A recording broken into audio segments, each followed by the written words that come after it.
Hello, my name is Andrew Dugill with Hoffman Realty Tampa Property Management, and we manage rental properties throughout the Tampa Bay area. Today what I'd like to talk about is how does a landlord's insurance work and why you need it. Well, if you're going to be renting a property in the Tampa Bay area, you do need to have landlord's insurance. It protects you from financial losses associated with your rental. Now, if you're going to be renting your personal residence, right now you probably have homeowner's insurance, and you need to take that homeowner's insurance and convert it to what we call a dwelling policy. That's what a landlord's policy is called in Florida. And if you've got a condo owner's policy, you need to convert that to a landlord policy by having what's called a rented to others rider put on it. And landlord's insurance differs from homeowner's insurance in a couple of areas.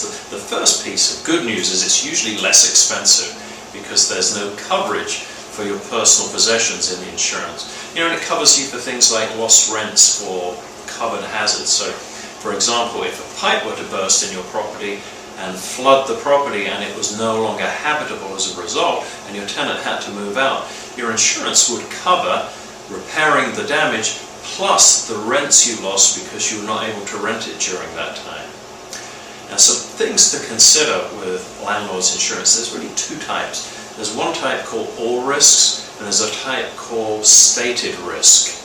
And you really need to get the all risk. The difference is only about $50 to $100 a month. I'll tell you a story about a landlord that we managed their property. About 2 years ago, a pipe burst in the property, and it flooded the entire house and destroyed her beautiful hardwood floors, and it cost thousands of dollars to fix it up. Well, she went to make that claim from her insurance company, and she had been sold by her agent a stated risk policy, and it didn't state that hardwood floors being damaged by a plumbing leak in her policy, so it wasn't covered. If she'd have spent $50 to $100 more, she'd have been covered. So be careful about going cheap on insurance.